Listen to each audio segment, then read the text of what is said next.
Hello दोस्तों, आज के वीडियो की शुरुआत एक कहानी से करता हूं। दो लोग हैं। पहला बंदा है रोनाल्ड रीड, अमेरिका के एक छोटे से गांव का रहने वाला, एक सीधा साधा झाड़ू पोछा लगाने वाला और गैस स्टेशन पर गाड़ियों में पेट्रोल भरने वाला इंसान। उसने अपनी पूरी जिंदगी में कोई बड़ा काम नहीं किया, कोई लॉटरी नहीं जीती, लेकिन जब वो 92 साल की उम्र में मरा तो पूरी दुनिया के होश उड़ गए।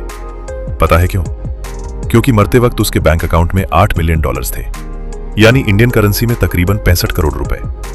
उसने अपनी वसीयत में लाखों डॉलर्स चैरिटी को दे दिए।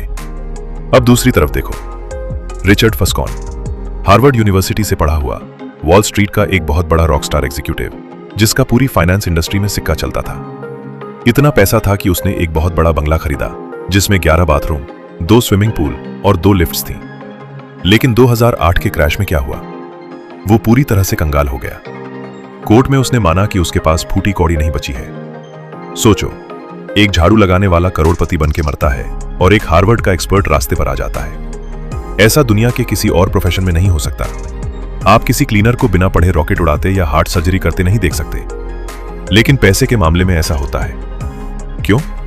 क्योंकि पैसे का खेल आपके दिमाग और आपके बिहेवियर से जुड़ा है। आज हम इसी खेल को समझेंगे मॉर्गन हाउसल की best seller book the psychology of money से। कुर्सी की पेटी बांध लीजिए, क्योंकि अगले कुछ मिनट में आपके पैसे के बारे में नजरिया बदलने वाला है। आज हम बात करने वाले हैं मॉर्गन हाउसल की ब्लॉकबस्टर किताब द साइकोलॉजी ऑफ मनी के बारे में। यह कोई बोरिंग फाइनेंस की क्लास नहीं है जहां हम चार्ट्स या बैलेंस शीट की बात करेंगे। यह किताब इस बारे में है कि हम पैसे को लेकर सोचते कैसे हैं। मॉर्गन कहते हैं कि इन्वेस्टिंग कोई हार्ड साइंस नहीं है, ये एक सॉफ्ट स्किल है। तो चलिए, बिना किसी देरी के इस किताब के सबसे शानदार लेसन्स को डिकोड करते हैं। हम अक्सर दूसरों को देखकर कहते हैं, यार ये कितना बड़ा बेवकूफ है, इसने शेयर मार्केट में सारा पैसा डुबा दिया, या ये पागल है जो सोने में पैसा लगा के बैठा है। लेकिन मॉर्गन कहते हैं, दुनिया में कोई पागल नहीं है। हर इंसान का पैसे को देखने का चश्मा इस बात पर डिपेंड करता है कि वो किस दौर में बड़ा हुआ है। इमेजिन करो, जो इंसान 1970 या 80 के दशक में बड़ा हुआ, जब भारत में महंगाई आसमान छू रही थी और बैंक में एफडी पर तगड़ा ब्याज मिलता था, उसका दिमाग क्या सोचेगा? भाई पैसा सिर्फ एफडी में सेफ है। लेकिन जो 90 के दशक या 2000 के बाद बड़ा हुआ, जिसने देखा कि कैसे स्टॉक मार्केट ने लोगों को रातों रात अमीर बना दिया, वो कहेगा स्टॉक्स और म्यूचुअल ही बेस्ट हैं। दोनों अपनी जगह सही हैं। आपका पर्सनल एक्सपीरियंस दुनिया में जो कुछ भी हुआ है उसका सिर्फ 0.0% है, लेकिन वही आपके दिमाग का 100% डिसीजन लेता है। इसलिए जब कोई अपनी जेब से पैसा खर्च करता है तो वो कोई पागलपन नहीं कर रहा होता, वो बस अपनी सीखी हुई दुनिया के हिसाब से चल रहा होता है। अब बात करते हैं उस चीज की जिसे हम अक्सर इग्नोर कर देते हैं, किस्मत और रिस्क। मॉर्गन एक बड़ा जबरदस्त एग्जाम्पल देते हैं बिल गेट्स का। 1968 में दुनिया में लगभग 30 करोड़ बच्चे ऐसे थे जो हाई स्कूल में पढ़ रहे थे, लेकिन उन 30 करोड़ में से सिर्फ एक स्कूल ऐसा था, लेक साइड स्कूल सिएटल में, जिसके पास उस जमाने में कंप्यूटर खरीदने का बजट और विजन था। बिल गेट्स उसी स्कूल में पढ़ते थे, यानी 30 करोड़ में से सिर्फ 300 बच्चों को कंप्यूटर मिला और उन 300 में से एक बिल गेट्स थे। यह मेहनत तो थी ही, लेकिन साथ में एक तगड़ा लक फैक्टर भी था। लेकिन कहानी का दूसरा पहलू सुनो जो कोई नहीं बताता। बिल गेट्स के स्कूल में उनका एक और दोस्त था, केंट एवंस। वो बिल गेट्स से भी ज्यादा स्मार्ट था। दोनों मिलकर बड़ी बड़ी प्लानिंग करते थे। लेकिन स्कूल खत्म होने से पहले एक माउंटेनियरिंग एक्सीडेंट में केंट की मौत हो गई। अमेरिका में किसी हाई स्कूल के बच्चे की पहाड़ से गिरकर मरने की जो संभावना थी, वो लाखों में एक थी। केंट उस रिस्क का शिकार हो गया और बिल गेट्स उस लक का। कहने का मतलब यह है बॉस कि जब आप सफल हो जाओ तो हवा में मत उड़ो, क्योंकि उसमें किस्मत का भी हाथ है। और जब आप फेल हो जाओ तो डिप्रेशन में मत जाओ, क्योंकि हो सकता है आपने सब सही किया हो, बस रिस्क का पासा गलत पड़ गया हो। चलो, अब एक ऐसी कहानी सुनाता हूं जो आपको अंदर तक हिला देगी। नाम याद रखिएगा, रजत गुप्ता। कोलकाता के एक अनाथ लड़के से लेकर मैकेंजी जैसी दुनिया की सबसे बड़ी कंसल्टिंग फर्म के सीईओ बनने तक का सफर उन्होंने तय किया। वो बिलियनियर बनने ही वाले थे। उनके पास $100 मिलियन से ज्यादा की संपत्ति थी। इतनी दौलत की अगर वो बैंक में रखकर आराम से बैठते तो उनकी 7 पीढ़ियां ऐश करती।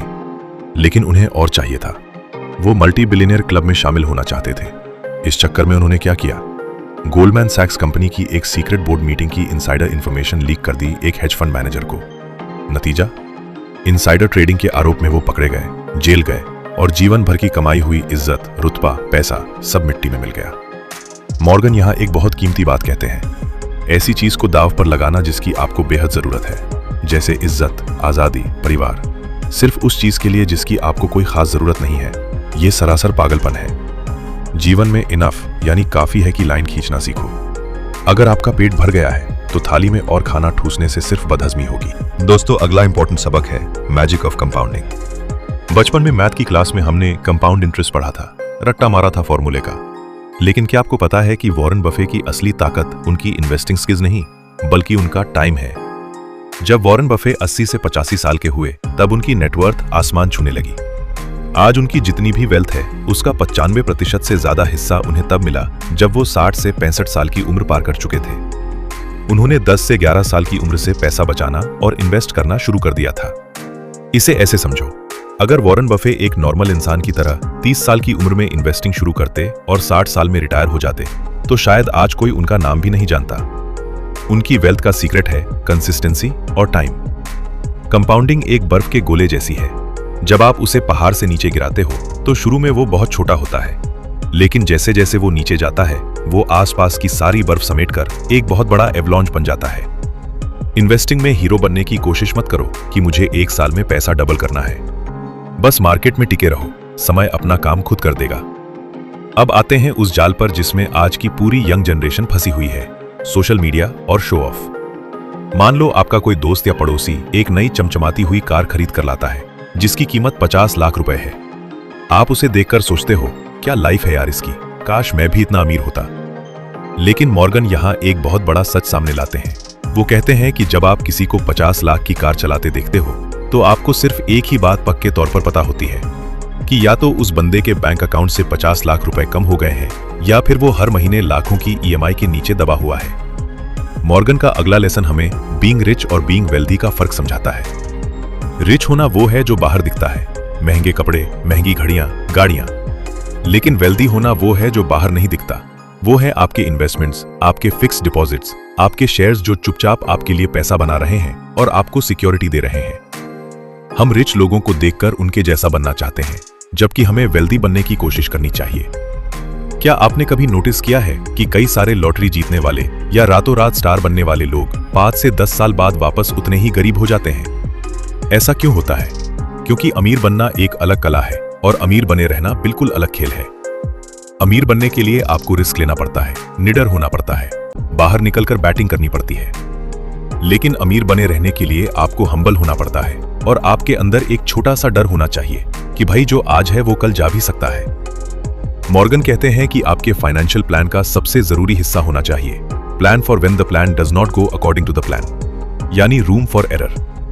अगर आप शेयर मार्केट में पैसा लगा रहे हो तो बैकअप में इतना कैश हमेशा रखो कि अगर मार्केट 2 साल के लिए क्रैश भी हो जाए तो आपको अपनी जरूरतें पूरी करने के लिए अपने शेयर्स को घाटे में न बेचना पड़े। सर्वाइवल ही सबसे बड़ा विनर है। आखिर में इस पूरी किताब का सबसे खूबसूरत और गहरा लेसन, पैसा कमाने का अल्टीमेट गोल क्या है? एक बड़ा घर, एक स्टेटस? मॉर्गन हाउसल कहते हैं नहीं, पैसे की सबसे बड़ी ताकत यह है कि वो आपको आपके समय पर कंट्रोल देता है। सोच कर देखो, अगर आपके पास बैंक में इतना पैसा है कि आप बिना काम किए भी 2 से 3 साल आराम से सरवाइव कर सकते हो तो आपके अंदर कितना कॉन्फिडेंस होगा। आप अपने बॉस की फालतू की बातें नहीं सुनोगे, आप वो जॉब छोड़ पाओगे जो आपकी मेंटल हेल्थ खराब कर रही है। आप बीमार होने पर बिना टेंशन के छुट्टी ले सकोगे। सुबह उठकर अपने आप से ये कह पाना कि आज मैं जो चाहे, जब चाहे, जिसके साथ चाहे, जितनी देर के लिए चाहे कर सकता हूं, यही पैसे का सबसे बड़ा रिटर्न है। इसी को असली आजादी कहते हैं। तो दोस्तों, द साइकोलॉजी ऑफ मनी का पूरा सार यही है कि अमीर होना कोई रॉकेट साइंस नहीं है। आपको बहुत ज्यादा इंटेलिजेंट होने की जरूरत नहीं है, बस आपको अपने लालच, अपने डर और अपने दिखावे की आदत पर कंट्रोल करना सीखना होगा।